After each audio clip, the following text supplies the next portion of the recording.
ಬಲಭಾಗದಲ್ಲಿ ಈ ರೀತಿಯಾಗಿರ್ತಕ್ಕಂತಹ ಬೇರೆ ಬೇರೆ ಗಾತ್ರದಲ್ಲಿ ಕಲ್ಲುಗಳಿದ್ದಾವೆ. ಲೆಫ್ಟಲ್ಲೂ ಸಹ ಈ ರೀತಿಯಾಗಿರ್ತಕ್ಕಂಥ ಕಲ್ಲುಗಳಿದ್ದಾವೆ ಅಂತಕ್ಕಂಥದ್ದು ನನಗೆ ಅವರು ಹೇಳಿದ್ದಂಥದ್ದು. ಒಂದು ಟೋಟಲ್ ಮೊತ್ತ ಇಲ್ಲೇ ಇದನ್ನೆಲ್ಲವನ್ನು ಸೇರಿಸಿದ್ರೆ ಸುಮಾರು ನನಗೆ 63,500. ಕೆಳಗಡೆಗೆ ಬರಬೇಕಾದ್ರೆ, ಕೆಳಗಡೆಗೆ ಯೂಟರಿಂದ ಬರಬೇಕಾದ್ರೆ ಮಧ್ಯಭಾಗದಲ್ಲಿ ಏನು ಮಾಡಿದೆ, ಸಿಗಾಕೊಂಡ್ಬಿಟ್ಟಿದೆ. ಸೊ ಇದು ಏನಾಗಿದೆ, ಇದು 5 mm ಏನಿದಾವಲ್ಲ, 5 mm ಒಳಗಡೆಗಿದ್ರೆ ನೀಟಾಗಿ ಒಂದು ಯೂಟರಿಂದ ಕೆಳಗಡೆಗೆ ಬಂದ್ಬಿಟ್ಟು ನನಗೆ ಯೂರಿನ್ ಮುಖಾಂತರ ಪಾಸ್ ಆಗಿಬಿಡ್ತದೆ. ನೋಡಿ, ನಾನು ಅಡ್ಮಿಟ್ ಆಗಿದ್ದು ವಿನಾಯಕ ಆಸ್ಪತ್ರೆಯಲ್ಲಿ. ಅವ್ರು ನನಗೆ 10 mm ಅಂದರೆ ಮಿಲಿಮೀಟರ್ ಅಂತ ಕರೀತಾರೆ, ರೈಟ್ ಕಿಡ್ನಿನಲ್ಲಿ ಇರ್ತಾ ಇರ್ತಕ್ಕಂಥದ್ದು ಅಂತ ನನಗೆ ಅವ್ರು ಹೇಳಿದ್ದಾರೆ. ರೈಟ್ ಕಿಡ್ನಿನಲ್ಲಿ ನನಗೆ 2 mm ಇನ್ನೊಂದಿದೆ, 3 mm ಇದೆ, ಸೊ 2 mm ಮತ್ತೊಂದಿದೆ. ಲೆಫ್ಟ್ ಕಿಡ್ನಿನಲ್ಲೂ ಸಹ 4 mm ಮತ್ತು 5 mm ಇರ್ತಕ್ಕಂಥದ್ದು. ಸೊ ಇದು ನನಗೆ ಆದಂತಹ ಒಂದು ಬ್ಯಾಡ್ ಎಕ್ಸ್ಪೀರಿಯೆನ್ಸು. ಹಾಯ್, ಹಲೋ, ನಮಸ್ತೆ. ನಾನು ನಿಮ್ಮ ಪ್ರೀತಿಯ ಕನ್ನಡಿಗ. ನನ್ನ ಮತ್ತೊಂದು ಹುಡುಗಿ ನಿಮಗೆಲ್ಲ ಆತ್ಮೀಯ ಸ್ವಾಗತ. ಸೊ ಇವತ್ತಿನ ವಿಡಿಯೋದ ಟಾಪಿಕ್ ಏನು ಅಂತ ನನ್ನ ತಮ್ಲೈನ್ ನೋಡಿ ನಿಮಗೆಲ್ಲ ಆಲ್ರೆಡಿ ಒಂದು ಐಡಿಯಾ ಬಂದಿದೆ. ಹೌದು, ನನಗೆ ಈ ಕಿಡ್ನಿ ಸ್ಟೋನ್ ಸಮಸ್ಯೆ ಕಾಡ್ತಾ ಇದೆ. ಸೊ ಅದರಿಂದ ನಾನು ಈ ಕಿಡ್ನಿ ಸ್ಟೋನ್ ಸಮಸ್ಯೆಯನ್ನು ಹೇಗೆ ಬಗೆಹರಿಸ್ಕೊಂಡೆ, ಯಾವ ರೀತಿಯಾಗಿರ್ತಕ್ಕಂಥ ಆಪ್ರೇಷನ್ ಮಾಡಿಸ್ಕೊಂಡ, ಎಷ್ಟು ಕಲ್ಲಿದ್ದು ನನ್ನ ಕಿಡ್ನಿನಲ್ಲಿ, ಸೊ ಎಷ್ಟು ಗಾತ್ರಕ್ಕೆ ಯಾವ ಆಪ್ರೇಷನ್ ಮಾಡ್ತಾರೆ, ಹೇಗೆ ಮಾಡ್ತಾರೆ, ಜೊತೆಗೆ ಯಾವ ಸಂದರ್ಭದಲ್ಲಿ ಆಪ್ರೇಷನ್ ಮಾಡಿಸ್ಕೊಳ್ಳೇಬೇಕಾಗುತ್ತೆ, ಸೊ ಆಪ್ರೇಷನ್ ಮಾಡಿಸ್ಕೊಳ್ಳೋದಿದ್ರೆ ಏನಾಗುತ್ತೆ ಅಂತಕ್ಕಂಥ ನನಗಾದಂತಹ ಸ್ವತಃ ಅನುಭವಗಳನ್ನು ನಾನು ನಿಮ್ಮ ಹತ್ರ ಹಂಚ್ಕೊಳ್ಳೋದಕ್ಕೆ ಬಂದಿರತಕ್ಕಂಥದ್ದು. ಈ ವಿಡಿಯೋ ಭಾಳ ಹೆಲ್ಪ್ಫುಲ್ ಆಗುತ್ತೆ ಕೆಲವರಿಗೆ, ಅದರಲ್ಲೂ ಈ ಪುರುಷರಿಗೆ ಹೆಚ್ಚಿನದಾಗಿ ಈ ಸಮಸ್ಯೆ ಕಾಡ್ತಾ ಇರ್ತಕ್ಕಂಥದ್ದು. ಸೊ ಅದರಿಂದ ಎಲ್ಲ ಪುರುಷರಿಗೆ ಒಂದಿಷ್ಟು ಇದು ಸಹಾಯ ಆಗಬಹುದು ಅಂತ ನಾನು ತಿಳ್ಕೊಂಡು ಈ ವಿಡಿಯೋನ ಕಂಪ್ಲೀಟಾಗಿ ಮಾಡ್ತಾ ಇದ್ದೀನಿ. ಈ ವಿಡಿಯೋವನ್ನು ಎಲ್ಲೂ ಸ್ಕಿಪ್ ಮಾಡ್ದಂಗೆ ನೋಡಿ, ಒಂದು ಒಳ್ಳೆ ಇನ್ಫಾರ್ಮೇಷನ್ ಆಗುತ್ತೆ. ಸೊ ಈ ಸಮಸ್ಯೆ ಬಳಲ್ತಾ ಇರ್ತಕ್ಕಂಥವ್ರಿಗೆ ಯಾರು ಭಯ ಬೀಳಬೇಡಿ. ಸೊ ನಾನು ತೆಗೆದುಕೊಂಡಂಥ ಪ್ರಿಕಾಷನ್ ಏನು, ಯಾವ ರೀತಿ ಇದನ್ನ ರಿಕವರ್ ಮಾಡಿಕೊಂಡೆ, ವಾಸಿ ಮಾಡಿಕೊಂಡೆ ಅಂತಕ್ಕಂಥ ಎಲ್ಲದನ್ನು ನಾನು ನಿಮಗೆ ತಿಳಿಸ್ತೀನಿ. ನೀವು ಅದೇ ರೀತಿ ಮಾಡ್ಕೊಳ್ಬೋದು. ಬನ್ನಿ ಹಾಗಾದರೆ ವಿಡಿಯೋನ ಶುರು ಮಾಡೋಣ. ವಿಡಿಯೋನ ಎಲ್ಲ ಸ್ಕಿಪ್ ಮಾಡ್ದಂಗೆ ನೋಡಿ, ಒಂದು ಒಳ್ಳೆಯ ಮಾಹಿತಿ ಆಗುತ್ತೆ ನಿಮಗೆ. ಸೊ ಅದರಿಂದ ವಿಡಿಯೋನ ಶುರು ಮಾಡ್ತಾ ಇದ್ದೀನಿ. ನೋಡ ಬನ್ನಿ, ಏನೇನಾಗಿತ್ತು, ಏನೇನು ಮಾಡಿಕೊಂಡೆ, ನಾನು ಯಾವ ರೀತಿ ಇದನ್ನು ಪರಿಹಾರ ಮಾಡಿಕೊಂಡೆ ಅಂತ. ಸೊ ಈ ಕಿಡ್ನಿ ಸ್ಟೋನ್ ಸಮಸ್ಯೆ ನನಗೆ ಕಂಡು ಬಂದಿದ್ದು ಪ್ರಾರಂಭದಲ್ಲಿ ಸ್ವಲ್ಪ ಹಾಗೆ ಬ್ಯಾಕ್ ಪೇನ್ ಶುರುವಾಯಿತು. ಸ್ವಲ್ಪ ಸುಸ್ತು, ಮೈಯಲ್ಲಿ ಈ ಥರನಾಗಿರ್ತಕ್ಕಂಥ ಕೆಲವೊಂದು ಸಿಂಪ್ಟಮ್ಗಳು ಶುರುವಾದಂಥದ್ದು. ಆ ನಂತರದಲ್ಲಿ ಹೋಗ್ತಾ ಸ್ವಲ್ಪ ವಾಮಿಟಿಂಗ್ ಆಗೋದಂಥದ್ದು, ಸುಸ್ತಾಗ್ತಕ್ಕಂಥದ್ದು, ಚಳಿ ಆಗ್ತಕ್ಕಂಥದ್ದು, ಯೂರಿನ್ ಅಂತ ಒಂದು ಕಲರ್ ಚೇಂಜ್ ಆಗಿರ್ತಕ್ಕಂಥದ್ದು. ಸೊ ಇದೆಲ್ಲದು ಗಮನಿಸ್ತಾ ಬಂದೆ, ಯಾಕೆ ಈ ಥರ ಆಗ್ತಾ ಇದೆ. ಬ್ಯಾಕ್ ಪೇನ್ ಅಂತೂ ತುಂಬ ಬ್ಯಾಕ್ ಪೇನ್ ಶುರುವಾಯಿತು. ಸೊ ಹಾಗೆ ಇನ್ನೊಂದು ದಿನ ತುಂಬ ಓವರ್ ಆಗಿ, ಅದು ಮಧ್ಯರಾತ್ರಿ 2 ಗಂಟೆಗೆ ಬ್ಯಾಕ್ ಪೇನ್ ಶುರುವಾದದ್ನಂತು. ತುಂಬ ಪೇಯ್ನು ಅಂದರೆ ಪೇಯ್ನು. ಮಧ್ಯರಾತ್ರಿಗೆ ಎಲ್ಲಿ ಹೋಗ್ತೀರಾ, ಯಾವ ಆಸ್ಪತ್ರೆ ಇರ್ತವೆ, ಸಾಧ್ಯವೇ ಆಗ್ತಾ ಇಲ್ಲ, ಮಲಿಕೊಳ್ಳೋಕೆ ನಿದ್ದೆ ಬರ್ತಾ ಇಲ್ಲ, ಆ ರೀತಿ ಇರ್ತಕ್ಕಂಥ ಬ್ಯಾಕ್ ಪೇಯ್ನು. ಸೊ ಬೆಳಗ್ಗೆವರೆಗೂ ತಡ್ಕೊಂಡು ಹೇಗೋ ಬೆಳಗ್ಗೆ ಅಷ್ಟೊತ್ತಿಗೆ ಆಸ್ಪತ್ರೆಗೆ ಹೋಗಿದ್ದಂಥದ್ದು. ಸೊ ಇದು ಹೆಚ್ಚಿನದಾಗಿ ಮಧ್ಯರಾತ್ರಿನ ನೋವುಗಳು ಕಂಡು ಬರ್ತಕ್ಕಂಥದ್ದು. ಭಾಳ ಎಚ್ಚರಿಕೆಯಿಂದ ಇರಬೇಕು. ಇಂಥವೇನೋ ನೋವುಗಳು ಕಂಡು ಬಂದರೆ ಮೊದಲೇ ತೋರಿಸ್ಕೊಳ್ಳಿ. ಇದರ ನೋವಂತೂ ತಡೆಯೋಕ್ಕಾಗೋದಿಲ್ಲ.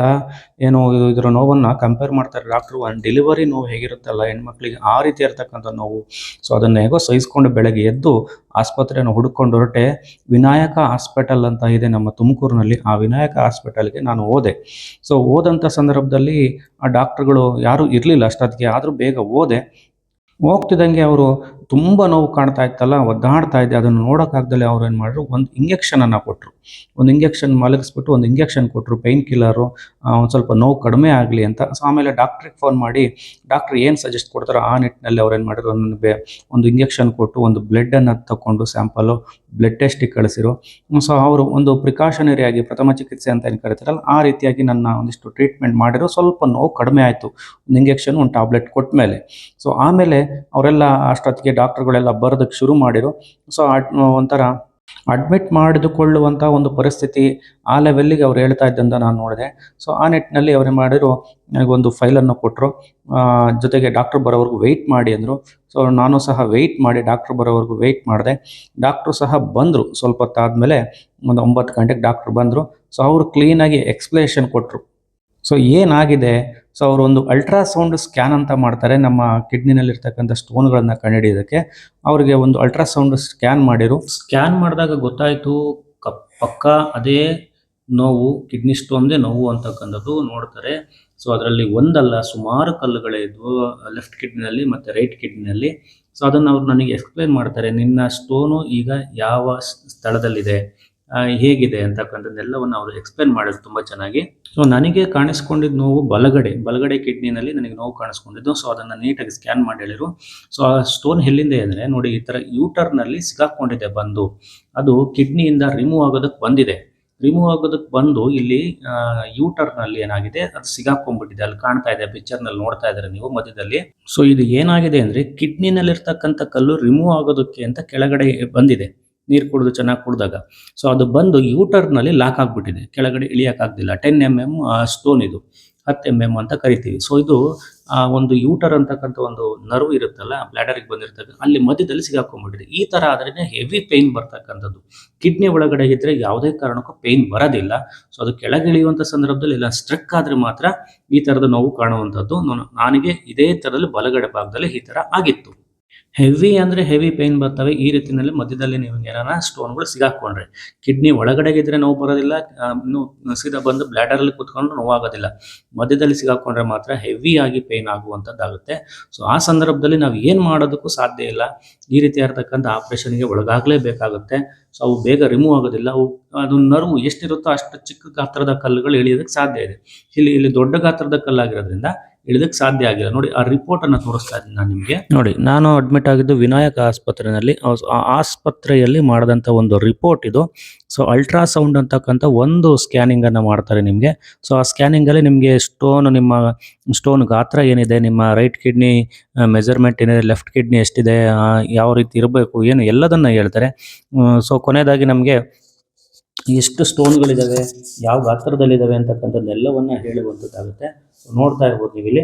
ಸೊ ನನಗೆ 10 mm ಅಂದರೆ ಮಿಲಿಮೀಟರ್ ಅಂತ ಕರೀತಾರೆ ಅದನ್ನು, ಆ ಗಾತ್ರದ ಕಲ್ಲಿನ ಗಾತ್ರದ ಅಳತೆಯನ್ನು. ಸೊ ಅಷ್ಟು ನನಗೆ ಒಂದು ರೈಟ್ ಕಿಡ್ನಿನಲ್ಲಿ ಇರ್ತಾ ಇರ್ತಕ್ಕಂಥದ್ದು ಅಂತ ನನಗೆ ಅವರು ಹೇಳಿದ್ದಂಥದ್ದು. ಸೊ ಅದೇನಾಗಿದೆ, ಕೆಳಗಡೆಗೆ ಯೂಟರಿಂದ ಬರಬೇಕಾದ್ರೆ ಮಧ್ಯಭಾಗದಲ್ಲಿ ಏನು ಮಾಡಿದೆ, ಸಿಗಾಕೊಂಡ್ಬಿಟ್ಟಿದೆ. ಸೊ ಇದು ಏನಾಗಿದೆ, ಇದು 5 mm ಏನಿದಾವಲ್ಲ, 5 mm ಒಳಗಡೆಗಿದ್ರೆ ನೀಟಾಗಿ ಒಂದು ಯೂಟರಿಂದ ಕೆಳಗಡೆಗೆ ಬಂದ್ಬಿಟ್ಟು ನಾವು ಯೂರಿನ್ ಮುಖಾಂತರ ಪಾಸ್ ಆಗಿಬಿಡ್ತದೆ. ಸೊ ಅದಕ್ಕಿಂತ ಮೇಲಿದ್ರೆ ಒಂದು 6, 7, 8, 9, 10 ಹಿಂಗೆಲ್ಲ ಇದ್ದುಬಿಟ್ರೆ ಸ್ವಲ್ಪ ಕಷ್ಟ. ಇದು ಇರ್ತಕ್ಕಂಥದ್ದು ಚಿಕ್ಕದಾಗಿರ್ತಕ್ಕಂಥ ಒಂದು ನರ್ವು. ಸೊ ಈ ಭಾಗದಿಂದ ಕೆಳಗಡೆಗೆ ಬರೋದಕ್ಕೆ ತುಂಬ ಕಷ್ಟ. ನೋಡಿ, ಇನ್ನು ರೈಟ್ ಕಿಡ್ನಿನಲ್ಲಿ ನನಗೆ 2 mm ಇನ್ನೊಂದಿದೆ, 3 mm ಇದೆ, ಸೊ 2 mm ಮತ್ತೊಂದಿದೆ. 3 ಕಲ್ಲುಗಳು ಮತ್ತೆ ರೈಟ್ ಕಿಡ್ನಿನಲ್ಲೇ ಇದ್ದಾವೆ. ಸೊ ನೋಡಿ, ಸುಮಾರು ಕಲ್ಲುಗಳಿದ್ದಾವೆ. ಸೊ ಇವೇನು ತೊಂದರೆ ಕೊಡೋದಿಲ್ಲ. ನಾವು ಚೆನ್ನಾಗಿ ನೀರು ಕುಡಿದ್ಬಿಟ್ರೆ ಇವೆಲ್ಲ ಪಾಸ್ ಆಗ್ಬಿಡ್ತವೆ ಹಾಗೆ. ಸೊ ಈ ಗಾತ್ರದ ಕಲ್ಲುಗಳೇನಿದಾವಲ್ಲ, ಈ ಗಾತ್ರದ ಕಲ್ಲುಗಳು ನಮಗೆ ಈ ಯೂಟರಲ್ಲಿ ಪಾಸ್ ಆಗೋದು ತುಂಬ ಕಷ್ಟ. ಸೊ ಅದರಿಂದ ನಾವು ಕ್ಲೀನಾಗಿ ಇದು ಏನನ್ನ ಇಲ್ಲಿ ಬಂದು ಸಿಗಾಕೊಂಡ್ಬಿಟ್ರೆ ನಾವು ಆಪ್ರೇಷನ್ ಮಾಡಿಸ್ಕೊಳ್ಳೇಬೇಕಾಗುತ್ತೆ. ಅದು ಯಾವ ರೀತಿ ಆಪ್ರೇಷನ್ನು, ಹೇಗೆ ಮಾಡಿಸೋದು, ಎಷ್ಟು ಖರ್ಚಾಗುತ್ತೆ ನಾನು ಮುಂದೆ ಹೇಳ್ತೀನಿ. ಸೊ ನೋಡಿ, ಈ ರೀತಿಯಾಗಿ ನಾನು ಅನುಭವಿಸಿದಂಥ ಸಮಸ್ಯೆ ಇದಾಗಿತ್ತು. ಇನ್ನು ಲೆಫ್ಟಲ್ಲೂ ಇದ್ದಾವೆ ನೋಡಿ, ಇಲ್ಲಿ ಲೆಫ್ಟ್ ಕಿಡ್ನಿನಲ್ಲೂ ಸಹ 4 mm ಮತ್ತು 5 mm ಇರ್ತಕ್ಕಂಥದ್ದು. ಇದಕ್ಕೆ ಕಾರಣ ಏನು ಅಂದರೆ, ನಾವು ಹೆಚ್ಚಿನದಾಗಿ ನೀರು ಕುಡಿಯೋದಿಲ್ಲ, ಹೆಚ್ಚಿನದಾಗಿ ಯೂರಿನ್ ಪಾಸ್ ಮಾಡೋದಿಲ್ಲ. ಸೊ ನಾನಾ ಕಾರಣಗಳು ಇದಕ್ಕೆ ಈ ಸ್ಟೋನ್ ಫಾರ್ಮೇಷನ್ ಆಗೋದಕ್ಕೆ ಕಾರಣಗಳಾಗಿರ್ತಕ್ಕಂಥದ್ದು ನಾವು ನೋಡ್ಬೋದು. ಸೊ ಇದಕ್ಕಿನ್ನು ಈ ಸ್ಟೋನಲ್ಲೇ ವೆರೈಟಿ ಆಗಿರ್ತಕ್ಕಂಥ ಮತ್ತು ಬೇರೆ ಆಗಿರ್ತಕ್ಕಂಥ ಸ್ಟೋನ್ಗಳೆಲ್ಲವೂ ಇರ್ತಕ್ಕಂಥ ನಾವು ನೋಡ್ಬೋದು. ಸೊ ಇದು ನನಗೆ ಆದಂತಹ ಒಂದು ಬ್ಯಾಡ್ ಎಕ್ಸ್ಪೀರಿಯೆನ್ಸು. ಯಾರು ಈ ರೀತಿಯಾಗಿ ಮಾಡ್ಕೊಳ್ಬೇಕು, ಚೆನ್ನಾಗಿ ನೀರು ಕುಡೀರಿ. ಇಂಥ ಸಣ್ಣ ಪುಟ್ಟ ಕಲ್ಲುಗಳು ಸಹಜ, ಕೆಲವ್ರಿಗೆಲ್ಲರಿಗೂ ಇರ್ತವೆ. ಸೊ ಕಿಡ್ನಿ ಒಳಗಡೆಗೆ ಇದ್ದರೆ ಯಾರಿಗೂ ಗೊತ್ತಾಗೋದಿಲ್ಲ. ಅದು ಕೆಲವು ಸಂದರ್ಭದಲ್ಲಿ ಯೂರಿನಲ್ಲಿ ಪಾಸ್ ಆಗಿಬಿಡುತ್ತೆ. ಇನ್ನೇನಾದರೂ ಈ ಥರ ಸಿಗಾಕೊಂಡ್ರೆ ಮಾತ್ರ ನೋವುಗಳು ಉಂಟಾಗ್ತಕ್ಕಂಥದ್ದು. ನೋಡೋಣ ಬನ್ನಿ, ಇನ್ನು ಏನೇನು ನಾನು ಯಾವ ರೀತಿ ಆಪ್ರೇಷನ್ ಮಾಡಿಸ್ಕೊಂಡೆ ಅಂತಕ್ಕಂಥ ಎಲ್ಲದನ್ನ ಹೇಳ್ತೀನಿ. ನೋಡಿ, ಸ್ಕ್ಯಾನಿಂಗ್ ಮಾಡಿರು. ಆ ಸ್ಕ್ಯಾನಿಂಗ್ ಮಾಡಿದಂಥ ಸಂದರ್ಭದಲ್ಲಿ ನನ್ನ ಕಿಡ್ನಿಯಲ್ಲಿ ಕಂಡು ಬಂದಂಥ ಕೆಲವೊಂದು ಕಲ್ಲುಗಳನ್ನು ಅವರು ನಮಗೆ ಮಾರ್ಕ್ ಮಾಡಿ ತೋರಿಸಿದಂಥದ್ದು. ಬಲಭಾಗದಲ್ಲಿ ಈ ರೀತಿಯಾಗಿರ್ತಕ್ಕಂತಹ ಬೇರೆ ಗಾತ್ರದಲ್ಲಿ ಕಲ್ಲುಗಳಿದ್ದಾವೆ, ಲೆಫ್ಟಲ್ಲೂ ಸಹ ಈ ರೀತಿಯಾಗಿರ್ತಕ್ಕಂಥ ಕಲ್ಲುಗಳಿದ್ದಾವೆ ಅಂತಕ್ಕಂಥದ್ದು ನನಗೆ ಅವರು ಹೇಳಿದ್ದಂಥದ್ದು. ಇದು ಅವ್ರಿಗೆ ಮಾತ್ರ ಕಾಣುತ್ತೆ, ನಮ್ಮ ಕೈಲೂ ಕೊಡ್ತಾರೆ ರಿಪೋರ್ಟನ್ನು. ನಾವು ಇದರಲ್ಲಿ ಕಲ್ಲೆಲ್ಲಿದೆ ಅಂತ ಹುಡುಕಿರು ಖಂಡಿತ ಕಾಣಲ್ಲ. ಅದಕ್ಕೆ ನಾನು ಮೆನ್ಷನ್ ಮಾಡಿದೆ, ಅವ್ರನ್ನ ಕೇಳಿದೆ, ಸೊ ಎಲ್ಲಿ ಕಾಣ್ತಾ ಇದ್ರೆ ನಿಮಗೆ ಅಂತ ಕೇಳಿದಾಗ ಅವ್ರು ಏನು ಮಾಡಿದ್ರು, ಈ ರೀತಿ ಇರ್ತಕ್ಕಂಥ ಮಾರ್ಕ್ಗಳನ್ನು ಮಾಡಿ ನೋಡಿ ಇಲ್ಲಿ ಇದ್ದಾವೆ ಅಂತಕ್ಕಂಥ ತೋರಿಸಿದ್ರು. ಸೊ ಈಗ ನನಗೆ ಆಗಿರ್ತಕ್ಕಂಥದ್ದಲ್ಲಿ ಇಲ್ಲಿಂದ ಕೆಳಗಡೆಗೆ ಬರುವಂಥ ಸಂದರ್ಭದಲ್ಲಿ ಮಧ್ಯದಲ್ಲಿ ಸಿಗಾಕೊಂಡಿದೆ ಇನ್ನೊಂದು. ಸೊ ಅದು ನನಗೆ ತೊಂದರೆ ಕೊಟ್ಟಿದ್ದಂಥದ್ದು, ಮಧ್ಯರಾತ್ರಿ ತುಂಬ ನೋವು ಕೊಟ್ಟಿದ್ದಂಥದ್ದು ಈ ಕಲ್ಲು. ಇದು 10 mm ಇರ್ತಕ್ಕಂಥದ್ದು. ಸೊ ಇದನ್ನು ನಾನೇನು ಮಾಡಬೇಕು, ಈಗ ರಿಮೂವ್ ಮಾಡಿಸ್ಕೊಳ್ಳೇಬೇಕು. ಇದು ಕೆಳಗಡೆ ಬರೋದಕ್ಕಾಗೋದಿಲ್ಲ. ಈ ಒಂದು ಯೂಟರು ಒಂದು ಗಾತ್ರ ಏನಿದೆ ಅದು 10 mm ಗಾತ್ರದ ಕಲ್ಲು ಕೆಳಗಡೆ ಕಳಿಸೋದಕ್ಕೆ ಸಾಧ್ಯ ಆಗ್ತಾ ಇಲ್ಲ. ಸೊ ಅದರಿಂದ ಸೊ ಹೀಗೆ ವಿನಾಯಕ ಆಸ್ಪತ್ರೆ ಡಾಕ್ಟ್ರು ನನಗೆ ಕೂರಿಸ್ಕೊಂಡು ನಿಧಾನಕ್ಕೆ ಈ ಥರ ಎಲ್ಲ ಬರೆದು ಅವರು ಎಕ್ಸ್ಪ್ಲೇನ್ ಮಾಡಿದರು. ಸೊ ಅವರು ನನಗೆ ಆಪ್ಷನ್ ಕೊಟ್ಟರು, ನೋಡಪ್ಪ ಏನು ಮಾಡ್ತೀಯಾ, ಆಪ್ರೇಷನ್ ಮಾಡಿಸ್ಕೊತೀಯಾ ಅಥವಾ ವೆಯ್ಟ್ ಮಾಡ್ತೀಯಾ? ಅವ್ರು ವೆಯ್ಟ್ ಮಾಡ್ತೀನಿ ಅಂದರೆ ಏನಿಲ್ಲ, ಟ್ಯಾಬ್ಲೆಟ್ಸ್ಗಳನ್ನ ಕೊಡ್ತಾರೆ, ಔಷಧಿಗಳನ್ನ ಕೊಡ್ತಾರೆ, ಕಾಯ್ಬೋದು. ಬಟ್ ಆ ನೋವು ತಡೆಯೋಕ್ಕಾಗಲ್ಲ, ಮಾತ್ರೆ ನುಂಗ್ದಾಗ ಕಮ್ಮಿ ಆಗುತ್ತೆ ಮತ್ತು ಜಾಸ್ತಿ ಆಗುತ್ತೆ. ಸೊ ವಿನಾಯಕ ಆಸ್ಪತ್ರೆಗೆ ನಾನೇನು ಮಾಡಿದೆ, ಅಡ್ಮಿಟ್ ಆದೆ. ಸೊ ಅದನ್ನು ರಿಮೂವ್ ಮಾಡಿಸ್ಕೊಳ್ಳೇಬೇಕು ಅನ್ನೋ ಒಂದು ನಿಟ್ಟಿನಲ್ಲಿ ನನ್ನನ್ನು ಅವರು ಅಡ್ಮಿಟ್ ಮಾಡಿಕೊಂಡ್ರು. ಸೊ ಹಾಗಾದರೆ ಈ ಒಂದು ಕಿಡ್ನಿ ಸ್ಟೋನ್ ರಿಮೂವ್ ಮಾಡೋದಕ್ಕೆ ಅವರು ಸಜೆಸ್ಟ್ ಮಾಡೋಂಥ ಆಪ್ರೇಷನ್ಗಳು ಯಾವುವು, ನಾನು ಮಾಡಿಸ್ಕೊಂಡಿದ್ದು ಯಾವುದು, ಸೊ ಅದಕ್ಕೆ ಎಷ್ಟು ಖರ್ಚಾಗುತ್ತೆ, ಬನ್ನಿ ಹೇಳ್ತೀನಿ ಡೀಟೇಲ್ ಆಗಿ ಯಾವ ಆಪ್ರೇಷನ್ ಮಾಡಿಸ್ಕೊಂಡೆ ಅಂತ. ಸೊ ಆಪ್ರೇಷನ್ ಅಂತಂದಂಗೆ ಅವ್ರು ಹೇಳಿದ್ರು, 2 ರೀತಿ ಆಪ್ರೇಷನ್ ಇದಾವಪ್ಪ, ನೀನು ಯಾವ ರೀತಿ ಮಾಡಿಸ್ಕೊತೀಯ. ಒಂದು ಲೇಸರ್ ಟ್ರೀಟ್ಮೆಂಟಲ್ಲಿ ಬಳಸುವಂಥ ಲಿಥೋಟ್ರಿಪ್ಸಿ ಸರ್ಜರಿ ಅಂತ ಒಂದಿದೆ. ಸೊ ಅದನ್ನು ಮಾಡಿಸ್ಕೊತೀಯ ನೋಡಿ, ಅದು ಯಾವ ಥರ ಕೆಲಸ ಮಾಡುತ್ತೆ ಅಂತಕ್ಕಂಥದ್ದನ್ನ ಅವರು ಡೀಟೇಲಾಗಿ ಹೇಳಿದರು. ನೋಡಿ, ಈ ಥರದಲ್ಲಿ ಒಂದು ಮಿಷಿನ್ ಬರುತ್ತೆ, ಆ ಮಿಷಿನ್ ಮೇಲೆ ನಮ್ಮನ್ನು ಮಲಗಿಸ್ತಾರೆ. ಯಾವುದೇ ಸರ್ಜರಿ ಏನಿಲ್ಲ. ಸೊ ಅದರಲ್ಲಿ ಬರುವಂಥ ವೇವ್ಸ್ಗಳಿದಾವಲ್ಲ, ಲೇಸರ್ ವೇವ್ಸ್ಗಳು, ಸೊ ಅವುಗಳಿಂದ ಆ ಒಂದು ಸ್ಟೋನನ್ನು ಕ್ರ್ಯಾಶ್ ಮಾಡ್ತಾರೆ, ಪೀಸ್ ಮಾಡ್ತಾರೆ. ನೋಡಿ, ಈ ರೀತಿ ಕೆಲಸ ಮಾಡುತ್ತೆ ಅದು. ಕೆಳಭಾಗದಿಂದ ಮತ್ತು ಮೇಲ್ಭಾಗದಿಂದ ಲೇಸರ್ ಒಂದು ಕಿರಣಗಳನ್ನು ಕಳಿಸಿ ಆ ಒಂದು ಸ್ಟೋನನ್ನು ಅದೆಲ್ಲಿರುತ್ತೋ ಅಲ್ಲಿಗೆ ಮಾರ್ಕ್ ಮಾಡಿ ಅದು ಮಾಡ್ತಾರೆ, ಅದನ್ನ ಪೀಸ್ ಮಾಡ್ತಾರೆ. ಸೊ ಅದು ಮತ್ತೆ ಯೂರಿನ್ ಮುಖಾಂತರವಾಗಿ ಆಚೆ ಬರುತ್ತೆ. ನೋಡಿ, ಈ ರೀತಿ ಇರ್ತಕ್ಕಂಥ ಒಂದು ಮಿಷನ್ ಎಲ್ಲ ಆಸ್ಪತ್ರೆಗಳಲ್ಲಿ ಇರ್ತವೆ. ಸೊ ಅದ್ರ ಮೇಲೆ ನಮ್ಮನ್ನು ಮಲಗಿಸಿ ಈ ರೀತಿ ಇರತಕ್ಕಂಥ ಟ್ರೀಟ್ಮೆಂಟನ್ನು ಕೊಡ್ತಾರೆ. ಸೊ ಇದು ಅವ್ರು ಹೇಳ್ತಾರೆ ಮೊದಲೇ, ನೋಡಪ್ಪ ಇಷ್ಟು % ಕೆಲಸ ಮಾಡುತ್ತೆ, ಇದು 100% ಕೆಲಸ ಮಾಡೋದಿಲ್ಲ. ಕೆಲವು ಪೀಸ್ಗಳು ಅಲ್ಲೇ ಉಳ್ಕೋಬಹುದು, ಕೆಲವು ಎಲ್ಲದೂ ಆಚೆ ಬರಬಹುದು. ಪೀಸ್ ಮಾಡುತ್ತೆ ಅಷ್ಟೇ ಆ ಸ್ಟೋನ್ಗಳನ್ನು, ಅವು ಯೂರಿನ್ ಮುಖಾಂತರ ಆಚೆ ಬರ್ತವೆ. ಆ ನಿಟ್ಟಿನಲ್ಲಿ ಅವಾಗ ಯೋಚನೆ ಮಾಡಬೇಕಾಗುತ್ತೆ, ಇನ್ನು ಕೆಲವು ಅಲ್ಲೇ ಉಳ್ಕೊಂಬಿಟ್ರೆ ತಿರ್ಗಾ ಮಾಡಿಸ್ಕೊಳ್ಬೇಕಾಗುತ್ತಲ್ಲ ಅನ್ನೋ ನಿಟ್ಟಿನಲ್ಲಿ. ಸೊ ನೀನು ಆಲೋಚನೆ ಮಾಡು. ಸೊ ಆ ನಿಟ್ಟಿನಲ್ಲಿ ಈ ರೀತಿ ಇರತಕ್ಕಂಥ ಲಿಥೋಟ್ರಿಪ್ಸಿ ಮಾಡಿಸ್ಕೊಂತೀಯ, ಅಥವಾ ಇನ್ನೂ ಒಂದಿದೆ ಯೂಟರೋಸ್ಕೋಪಿ ಅಂತಕ್ಕಂಥ ಇನ್ನೊಂದು ಆಪ್ರೇಷನ್ ಇದೆ. ಸೊ ಅದನ್ನು ಮಾಡಿಸ್ಕೊಂತೀಯ ಅಂತ ಹೇಳಿ, ಅದೇ ಹೇಗೆ ನೋಡಿ, ಅದನ್ನು ತೋರಿಸ್ತೀನಿ ಯಾವ ರೀತಿ ಮಾಡ್ತಾರೆ ಅಂತ. ಈ ರೀತಿ ಇರತಕ್ಕಂಥ ಒಂದು ವೈರನ್ನು ನಮ್ಮ ಒಂದು ಯೂರಿನ್ ಪಾಸ್ ಮಾಡೋ ಜಾಗದಿಂದ ನಮಗೇನು ಮಾಡ್ತಾರೆ, ಕಿಡ್ನಿ ಎಲ್ಲಿದೆ ಅಲ್ಲಿವರೆಗೂ ಕಳಿಸ್ತಾರೆ. ಆ ಸ್ಟೋನ್ ಎಲ್ಲಿದೆ ಅಲ್ಲಿವರೆಗೂ ಕಳಿಸಿ ಅದನ್ನು ಹಾಗೆ ಪೀಸ್ ಮಾಡ್ತಾರೆ. ಕೆಲವು ಸರಿ ಹಾಗೆ ಅದನ್ನೇನು ಮಾಡ್ತಾರೆ, ಎಳ್ಕೊಂಡು ಹಾಗೆ ಆಚೆ ತಂದು ಕೊಡ್ತಾರೆ ನಿಮಗೆ. ಸೊ ಈ ನಿಟ್ಟಿನಲ್ಲಿ ಆಪ್ರೇಷನ್ ಇದೆ. ಇದನ್ನು ಮಾಡಿಸ್ಬೋದು, ಬಟ್ ಅದನ್ನು ಮಾಡಿಸ್ಬೋದು. ಯಾವುದು ಬೆಟರು ಅಂದರೆ ಇದು ಏನಿದೆ, ಇದೊಂದು ಸ್ವಲ್ಪ ಬೆಟರ್. ಇದು ಒಂದು 80% ಏನಾಗುತ್ತೆ, ಇದು ಅಚ್ಚುಕಟ್ಟಾಗಿ ಕೆಲಸ ಮಾಡುತ್ತೆ. ಆಪ್ರೇಷನ್ ಅಂದರೆ ಯಾವ ರೀತಿ ಕೊಯ್ಯೋದಿಲ್ಲ. ಸೊ ಕಿಡ್ನಿ ಸ್ಟೋನ್ ಆಪ್ರೇಷನ್ನಲ್ಲಿ ಈ ರೀತಿ ವೆರೈಟಿ ಇರ್ತಕ್ಕಂಥ ಬಂದವೆ. ಕೊಯ್ದಂಗೆ ಏನು ಮಾಡ್ತಾರೆ, ಆಪ್ರೇಷನ್ ಮಾಡಿ ನಿಮ್ಮ ಕಿಡ್ನಿ ಸ್ಟೋನನ್ನು ರಿಮೂವ್ ಮಾಡ್ತಕ್ಕಂಥದ್ದು. ಇದನ್ನು ಯೂಟ್ರಸ್ಕೋಪಿ ಅಂತಕ್ಕಂಥದ್ದು ನೋಡ್ತಾರೆ. ಇದು ನಮ್ಮ ಬ್ಲ್ಯಾಡರ್ ಮುಖಾಂತರವಾಗಿ ಒಂದು ವೈರನ್ನು ಕಳಿಸಿ ಅದನ್ನು ಹಾಗೆ ಪಿಕ್ ಮಾಡಿ ಆಚೆ ತಂದು ನಿಮಗೆ ಕೊಡ್ತಾರೆ. ಸೊ ಇಲ್ಲಿ ಇನ್ನೊಂದು ಏನೋ ಮೈನಸ್ ಪಾಯಿಂಟ್ ಅಂದರೆ ನಿಮಗೆ ಸ್ವಲ್ಪ ನೋವಾಗುತ್ತೆ. ಸೊ ಅದರಿಂದ ಇದು ನಿಮಗೆ ಅನಸ್ತೇಷಿಯಾ ಕೊಡ್ತಾರೆ. ಇದರಲ್ಲಿ ನಿಮ್ಮ ಸ್ಪೈನಲ್ ಕಾರ್ಡ್ಗೆ ಅನಸ್ತೇಷಿಯಾ ಕೊಡ್ತಾರೆ. ಇದೊಂದು ಮೈನಸ್ ಪಾಯಿಂಟು. ಲಿಥೋಟ್ರಿಪ್ಸಿನಲ್ಲಿ ಯಾವುದೇ ಅನಸ್ತೇಷಿಯಾ ಕೊಡೋದಿಲ್ಲ, ಬಟ್ ಯೂಟ್ರೋಸ್ಕೋಪಿನಲ್ಲಿ ಅನಸ್ತೇಷಿಯಾ ಕಂಪಲ್ಸರಿಯಾಗಿ ಕೊಟ್ಟೇ ಕೊಡ್ತಾರೆ ನಿಮ್ಮ ಸ್ಪೈನಲ್ ಕಾರ್ಡ್ಗೆ. ಸೊ ಇದು ಮುಂದೆ ನೋವಾಗುತ್ತೆ. ಆ ನಂತರದಲ್ಲಿ ಆಪ್ರೇಷನ್ ಆಗಿ ಕೆಲವು ಗಂಟೆಗಳ ಆನಂತರದಲ್ಲಿ ನಿಮಗೆ ಪ್ರಜ್ಞೆ ಬರ್ತಕ್ಕಂಥದ್ದು, ಇದೆಲ್ಲ ಕಾಮನ್ ಆಗಿ ಇರ್ತಕ್ಕಂಥದ್ದು. ಇದು ಕಂಪಲ್ಸರಿಯಾಗಿ ಮಾಡಿಸ್ಕೊಳೋರಿಗೆ ಈ 2 ಆಪ್ರೇಷನ್ಗಳನ್ನು ಎಕ್ಸ್ಪ್ಲೇನ್ ಮಾಡಿ ನನಗೆ ಆಪ್ಷನ್ ಕೊಟ್ಟು, ನೋಡಪ್ಪ ಯೋಚನೆ ಮಾಡು, ಇದರಲ್ಲಿ ನೀನು ಯಾವ್ದು ಮಾಡಿಸ್ಕೊತೀಯಾ, ಸೊ ಇಷ್ಟಿಷ್ಟು ಬೆಟರ್ ಆಗುತ್ತೆ, ಇದರಲ್ಲಿ ಹಿಂಗಾಗುತ್ತೆ ಅಂತ ಹೇಳಿದಂಥದ್ದು. ಸೊ ನಾನು ಸೆಲೆಕ್ಟ್ ಮಾಡಿದಂಥದ್ದು ಯಾವುದು, ಲಿಥೋಟ್ರಿಪ್ಸಿನ ಯೂಟ್ರಸ್ಕೋಪಿನ. ಸೊ ನಾನು ಸೆಲೆಕ್ಟ್ ಮಾಡಿದ್ದು ಯೂಟ್ರೋಸ್ಕೋಪಿ. ಸೊ ಅದು ಯಾಕೆಂದರೆ ನನಗೆ ತುಂಬ ನೋವಿತ್ತು. ಸೊ ಅವ್ರು ಹೇಳಿದರು ಲಿಥೋಟ್ರಿಪ್ಸಿ ಒಂದು 50% ಅಥವಾ 75-20% ಅಂತ ಹೇಳಿದಂಥದ್ದು. ನಾನು ಅದಕ್ಕೆ ಬೇಡ, ಇದನ್ನೇ ಮಾಡಿಸ್ಬಿಡೋಣ ಅಂತ ನಾನು ಸೆಲೆಕ್ಟ್ ಮಾಡಿದಂಥದ್ದು. ಸೊ ಅದಕ್ಕೆ ನಾನು ಸಹ ಅನೆಸ್ಥೇಷಿಯಾವನ್ನೇ ಪಡ್ಕೊಂಡು ಈ ಆಪ್ರೇಷನ್ ಮಾಡಿಸ್ಕೊಳ್ಬೇಕಾದಂಥ ಒಂದು ಪರಿಸ್ಥಿತಿ ಬಂದಿದ್ದಂಥದ್ದು. ಸೊ ನಾನು ಮಾಡಿಸ್ಕೊಂಡೆ. ಸೊ ಅದನ್ನೇನು ಮಾಡಿದ್ರು, ಒಂದು ತೆಗೆಯುವಂಥ ಸಂದರ್ಭದಲ್ಲಿ ಈ ರೀತಿಯಾಗಿ ಒಂದು ವೈರನ್ನು ಕಳಿಸಿ ಏನು ಮಾಡ್ತಾರೆ, ಅದನ್ನು ಪಿಕ್ ಮಾಡ್ತಾರೆ, ಒಂದು ಬ್ಲಾಸ್ಟ್ ಮಾಡಿ. ಸೊ ಇದಕ್ಕೆ ಎಷ್ಟು ಖರ್ಚಾಯಿತು, ಏನಾಯಿತು ಮುಂದೆ ಹೇಳ್ತೀನಿ ನೋಡಿ. ಸೊ ನನಗೂ ಅನಸ್ತೇಷವನ್ನು ಕೊಟ್ಟು ಆಪ್ರೇಷನ್ಗೆ ಫಿಕ್ಸ್ ಮಾಡಿರು. ಆಪ್ರೇಷನ್ ಮಾಡೋದಕ್ಕೆ ಅಂತೆಲ್ಲ ರೆಡಿ ಮಾಡಿರು. ಆಪ್ರೇಷನ್ ಮಾಡೋದಕ್ಕೆ ಯೂಟ್ರೋಸ್ಕೋಪಿ ರೆಡಿ ಆಯಿತು.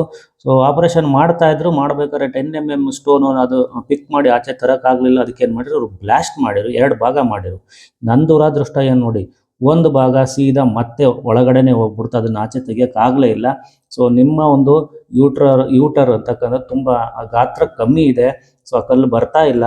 ಸೊ ಅದರಿಂದ ನಿನಗೊಂದು ಸ್ಟಂಟ್ ಹಾಕಿ ಕೈ ಬಿಡ್ತೀನಿ, ಆ ಸ್ಟಂಟ್ ಮುಖಾಂತರ ಅದು ಆಚೆ ಬರುತ್ತೆ ಅಂತ ನನಗೆ ಒಂದು ಶಾಕಿಂಗ್ ನ್ಯೂಸ್ ಹೇಳ್ಬಿಟ್ರು. ಸೊ ವಿಧಿ ಇಲ್ಲ, ಏನು ಮಾಡೋಕ್ಕಾಗಲ್ಲ, ಯಾವಾಗ ಹೆಂಗಾಗುತ್ತೆ ಅಂತ ಹೇಳೋದಕ್ಕಾಗೋದಿಲ್ಲ. ನೋಡಿ, ಈ ರೀತಿ ಇರತಕ್ಕಂಥ ಒಂದು ಸ್ಟಂಟನ್ನು ಹಾಕಿ ಕೈ ಬಿಟ್ಟರು. ಅದೊಂದು ಸ್ಟಂಟ್ ಇದೆಯಲ್ಲ, ಅದೊಂದು ವೈರೇ 3000 ರೂಪಾಯಿ ಚಾರ್ಜ್ ಮಾಡಿದ್ರು ನನಗೆ. ಸೊ ಈ ರೀತಿ ಇರತಕ್ಕಂಥ ಒಂದು ಸ್ಟಂಟ್ ಹಾಕಿ ಕೈ ಬಿಟ್ಟರು. ಸೊ ಅದೇನು ಆಗೋದಿಲ್ಲ. ಸುಮಾರು ಅದು ನನ್ನ ಒಂದು ಕಿಡ್ನಿನಲ್ಲೇ ಸುಮಾರು 3 ತಿಂಗಳ ಕಾಲ ಇಟ್ಕೊಂಡಿದ್ದು, ಏನೂ ಆಗೋದಿಲ್ಲ. ಈ ರೀತಿಯಾಗಿ ಇದ್ದಂಥದ್ದು. ಸುಮಾರು ಅದ್ರಾಗೆ 6 mm ಸ್ಟೋನು ಅಲ್ಲೇ ಉಳ್ಕೊಂಡಿತ್ತು. ಅದೇನೋ ಆಚೆ ಬರುತ್ತಾ ಅಂತ ನೋಡ್ತಾ ಇದ್ದಂಥ ಸಂದರ್ಭ. ಪ್ರತಿ ತಿಂಗಳು ಹೋಗೋದು, ಸ್ಕ್ಯಾನ್ ಮಾಡಿಸೋದು, ನೋಡೋದು ಬಂದೈತಾ ಇಲ್ವಾ ಅಂತ ಚೆಕ್ ಮಾಡೋದು. ಸೊ ಇದೇ ಆಗಿತ್ತು, ನೋವೇನಿರಲಿಲ್ಲ. ಸೊ ಈ ನಿಟ್ಟಿನಲ್ಲಿ ಒಂದು ಕಲ್ಲನ್ನು ಅಷ್ಟೇ ಅವ್ರು ರಿಮೂವ್ ಮಾಡೋದು. ಒಂದು ಸಲಿಗೆ ಹೋದರೆ ಸೊ ನಿನ್ನಲ್ಲಿ ಅದೆಷ್ಟೇ ಇರಲಿ, ಒಂದು 3-4 ಇದ್ವು ನನಗೆ, ಎಲ್ಲವೂ ರಿಮೂವ್ ಮಾಡೋದು. ಒಂದು ಕಲ್ಲನ್ನು ಅಷ್ಟೇ ರಿಮೂವ್ ಮಾಡಿ, ಯಾವ್ದು ತೊಂದರೆ ಕೊಡ್ತಾ ಇದ್ದು ಅದನ್ನಷ್ಟೇ ರಿಮೂವ್ ಮಾಡೋದು. ಸೊ ಹೀಗೆ ನನಗೆ ಆ ಕಲ್ಲನ್ನು, ಒಂದು ಕಲ್ಲನ್ನು ರಿಮೂವ್ ಮಾಡಿ ಕೊಟ್ಟರು. ನೋಡಿ ನಿಮ್ಗೆ ಅಲ್ಲಿ ತೋರಿಸ್ತಾ ಇದ್ದೀನಿ, ಇದೆ 10 mm ಪೀಸಾಗಿ ನನಗೆ ಆಚೆ ಬಂದಿದ್ದಂಥ ಸ್ಟೋನು ಇದು. ಈ ಗಾತ್ರದಲ್ಲಿ ನೋಡಿ ಎಷ್ಟು ಸಣ್ಣದಿದೆ. ಇದು ಎಷ್ಟು ತೊಂದರೆ ಕೊಟ್ಟಿತ್ತು ನನಗೆ ಅಂದರೆ, ಒಂದು ಪ್ರಾಣನೇ ಹೋಗುವಷ್ಟು ತೊಂದರೆಯನ್ನು ಕೊಟ್ಟಂತಹ ಒಂದು ನೋವು ಅಂದರೆ ನೋವು, ಅಷ್ಟು ನೋವನ್ನು ಕೊಟ್ಟಿದ್ದಂಥ ಒಂದು ಸ್ಟೋನ್ ಇದು. ನೋಡಿ ನೆಕ್ಸ್ಟ್ ಮಂತ್ ಹೋಗಿ ನಾನು ಅಲ್ಟ್ರಾಸೌಂಡನ್ನು ಮಾಡಿಸಿದಂಥದ್ದು, ಅಬ್ಡಮಲ್ ಅಲ್ಟ್ರಾ ಸೋನೋಗ್ರಫಿ ಅಂತಕ್ಕಂಥದ್ದು. ನೋಡಿ ಅಲ್ಲಿ ಮತ್ತೆ ಏನಾನ ಕಲ್ಲು ರಿಮೂವ್ ಆಗಿದೆಯಾ ಅಂತ ಹೋದಂಥ ಸಂದರ್ಭದಲ್ಲಿ ನೋಡಿ, ಇಲ್ಲಿ ರೈಟ್ ಕಿಡ್ನಿಯಲ್ಲೇ ಡಿಜಿಸ್ಟೆಂಟ್ ಅಂತ ಬರ್ತದೆ ನೋಡಿ. ಇದನ್ನು ನನಗೆ ಅಲ್ಲಿ ಹಾಕಿದ್ದಂಥದ್ದು ಇದೆ. ನಾರ್ಮಲ್ ಇದೆ, ಕಿಡ್ನಿಗಳು ನಾರ್ಮಲ್ ಆಗಿದ್ದು. ಲೆಫ್ಟ್ ಕಿಡ್ನಿನಲ್ಲಿ ನೋಡಿ ಇನ್ನು 3 mm 4 mm ಈ ರೀತಿ ಇರ್ತಕ್ಕಂಥ ಲೆಫ್ಟ್ ಕಿಡ್ನಿನಲ್ಲೂ ಸಹ ಸ್ಟೋನ್ಗಳು ಇದ್ದಂಥದ್ದು. ಅವೇನು ತೊಂದರೆ ಕೊಡ್ತಾ ಇರಲಿಲ್ಲ, ಬಟ್ ಅವನು ಆದಷ್ಟು ಬೇಗ ರಿಮೂವ್ ಮಾಡ್ಕೊಳ್ಬೇಕು, ಚೆನ್ನಾಗಿ ನೀರು ಕುಡಿದು. ಸೊ ಇಲ್ಲಿ ಉಳ್ಕೊಂಡಿದ್ದಂಥದ್ದು 6 mm ಕಲ್ಲು ನೋಡಿ, ಇದು ಅಲ್ಲೇ ಉಳ್ಕೊಂಡಿದೆ. ಸೊ ಅದು ಬರಬೇಕು, ಅದು ಆಚೆ ಬರಬೇಕು. ಸೊ ಅದಕ್ಕೋಸ್ಕರನೇ ಕಾಯ್ತಾ ಇದ್ದೆ, ಬ್ಲ್ಯಾಡರ್ ಮುಖಾಂತರವಾಗಿ ನಾನು ಬರುತ್ತೇನೋ ಅಂತ. ಸೊ ಬರಲಿಲ್ಲ. ನೆಕ್ಸ್ಟ್ ಮಂತ್ ಆ ಮಂತು ಮುಗೀತು. ನೆಕ್ಸ್ಟ್ ಮಂತಿಗೆ ಅವರು ವೆಯ್ಟ್ ಮಾಡಿದೆ. ನೆಕ್ಸ್ಟ್ ಮಂತಿಗೆ ಹೋಗಿ ಮತ್ತೆ ಅಲ್ಟ್ರಾಸ್ಕೊಂಡು ಸ್ಕ್ಯಾನನ್ನು ಮಾಡಿಸ್ದೆ. ಮತ್ತೆ ಅದೇ ಥರ ರಿಪೋರ್ಟು, ಮತ್ತೆ ಅದೇ ಸ್ಟೆಂಟ್ ಹಾಗೆ ಇದೆ, ಇನ್ನೂ ರಿಮೂವ್ ಆಗಿಲ್ಲ ಅಂತಕ್ಕಂಥದ್ದು ಬಂತು. ಸೊ ನೋಡಿ ಈ ಸಲ ಅದು ಗಾತ್ರ ಒಂದೊಂದ್ಸಲಿ ಒಂದೊಂದು ಥರ ತೋರಿಸುತ್ತೆ, ಒಂದೊಂದು MM ಜಾಸ್ತಿ ತೋರಿಸುತ್ತೆ, ಒಂದೊಂದು MM ಕಮ್ಮಿ ತೋರಿಸುತ್ತೆ. ಕೆಲವು ಸರಿ ನೋಡಿ 7 mm ಅಂತ ತೋರಿಸ್ತಾ ಇದ್ದಂಥದ್ದು ನೋಡಿ, ಲೆಫ್ಟ್ ಕಿಡ್ನಿನಲ್ಲಿ ಮತ್ತೆ ಹಾಗೆ ಇದ್ದಾವೆ ಅಂತಕ್ಕಂಥದ್ದೆಲ್ಲ ತೋರಿಸಿದಂಥದ್ದು ನೋಡಿ. ಇಲ್ಲಿ ಸ್ಟಂಟ್ ಹಾಗೆ ಇದೆ ರೈಟ್ ಸೈಡಲ್ಲಿ ಅಂತಕ್ಕಂಥದ್ದನ್ನ ತೋರಿಸಿದಂಥದ್ದು. ಸೊ ನೋಡಿ 7 mm ಅಂತ ಬಂತು. ನೆಕ್ಸ್ಟ್ ಅದು 6 mm ಅಂತ ಒಂದು ರಿಪೋರ್ಟಲ್ಲಿ ತೋರಿಸಿದ್ದು. ಹಿಂಗೆ ಒಂದು ಸ್ವಲ್ಪ ಹೆಚ್ಚು ಕಡಿಮೆ ಆಗ್ತಾ ಒಂದು ಇದ್ದೇ ಇದೆ. ಸೊ ಅದ ನಿಟ್ಟಿನಲ್ಲಿ ನೆಕ್ಸ್ಟ್ ಮಂತಲ್ಲೂ ಸಹ ಅದು ರಿಮೂವ್ ಆಗಿರಲಿಲ್ಲ, ಅದು ಹಾಗೆ ಉಳ್ಕೊಂತು. ನೆಕ್ಸ್ಟ್ ಮಂತ್ಗೆ ಇನ್ನೊಂದು ಮಂತ್ ಕಾಯ್ತಾ ಇದ್ದೆ. ಯಾವಾಗ ಈ ಕಲ್ಲು ರಿಮೂವ್ ಆಗಲಿಲ್ವೋ ಅದಕ್ಕೆ ಡಾಕ್ಟ್ರ್ ಇನ್ನೊಂದು ಸಜೆಸ್ಟ್ ಮಾಡಿದ್ರು, ಒಂದು ಸಾರಿ ಲಿಥೋಟ್ರಿಪ್ಸಿ ಮಾಡಿಸ್ಕೊಂಬಿಡು.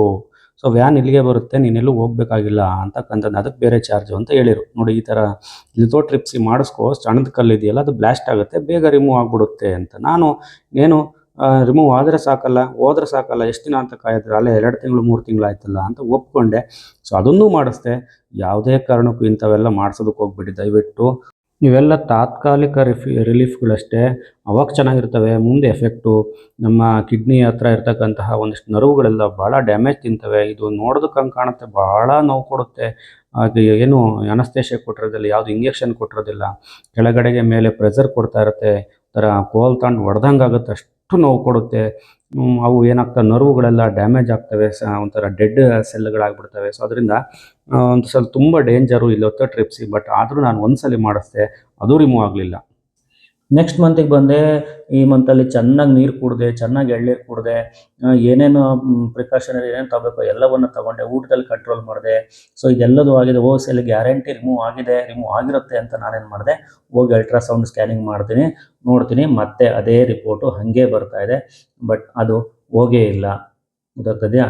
ಸ್ಟಂಟ್ ಹಾಗೆ ಇದೆ, ರೈಟ್ ಸೈಡಲ್ಲಿ ಸ್ಟಂಟ್ ಹಾಗೆ ಇದೆ, ಬಟ್ ರಿಮೂವ್ ಆಗೇ ಇಲ್ಲ. 6 mm ಕಲ್ಲು ಹಾಗೆ ಇದೆ, ರಿಮೂವ್ ಆಗಿಲ್ಲ. ಬಟ್ ಅದೇನಾಗಿದೆ, ಸೀದಾ ಕೆಳಗಡೆಗೆ ಬಂದು ಕುಂತ್ಬಿಟ್ಟಿದೆ. ಈ ಯೂಟರ್ ಏನಿದೆಯಲ್ಲ, ಯೂಟರು ಮತ್ತು ಸ್ಟಂಟ್ ಹಾಕಿದ್ದಾರೆ ಅದರೊಳಗೆ, ಸೀದಾ ಬಂದು ಇಲ್ಲಿ ಕುಂತ್ಬಿಟ್ಟಿದೆ. ಇನ್ನೇನು ಅದು ಕೆಳಗೆ ಇಳಿಬೇಕು, ಅಲ್ಲಿ ಸ್ಟ್ರಕ್ ಆಗಿಬಿಟ್ಟಿದೆ, ಕೆಳಗಡೆ ಇಳಿಯೋಕ್ಕಾಗ್ತಾ ಇಲ್ಲ, ಬ್ಲ್ಯಾಡರಿಗೆ ಇಳಿಯೋಕ್ಕಾಗ್ತಾ ಇಲ್ಲ, ಅಲ್ಲಿ ಕುಂತ್ಬಿಟ್ಟಿದೆ ಒಂದು ಮೂಲೆಯಲ್ಲಿ. ಸೊ ಅದನ್ನು ಅವ್ರು ಗಮನಿಸಿದರು. ಇಲ್ಲ, ಈ ಒಂದು ಏನನ್ನ ಈ ಸ್ಟಂಟನ್ನು ಈಗ ರಿಮೂವ್ ಮಾಡಿಬಿಟ್ರೆ ಅದು ಸೀದಾ ಕೆಳಗಡೆ ಇರೋದು ಯೂರಿನ್ ಮುಖಾಂತರ ಪಾಸ್ ಆಗಿಬಿಡುತ್ತೆ ಅಂತ ಹೇಳಿರು. ಸೊ ಅದಕ್ಕೇನು ಮಾಡಿರು, ಆ ಸ್ಟಂಟನ್ನು ಅವಾಗ ರಿಮೂವ್ ಮಾಡಿರೋ, ಅವಾಗ ಆ ಸ್ಟಂಟನ್ನು ರಿಮೂವ್ ಮಾಡಿಬಿಟ್ಟು ಏನು ಮಾಡಿರು, ಆ ನಂತರದಲ್ಲಿ ನಾನು ಯೂರಿನ್ ಪಾಸ್ ಮಾಡ್ತಿದ್ದಂಗೆ ಅದೇನಾಯಿತು, ನೀಟಾಗಿ ರಿಮೂವ್ ಆಯಿತು, ಈಚೆಗೆ ಬಂತು.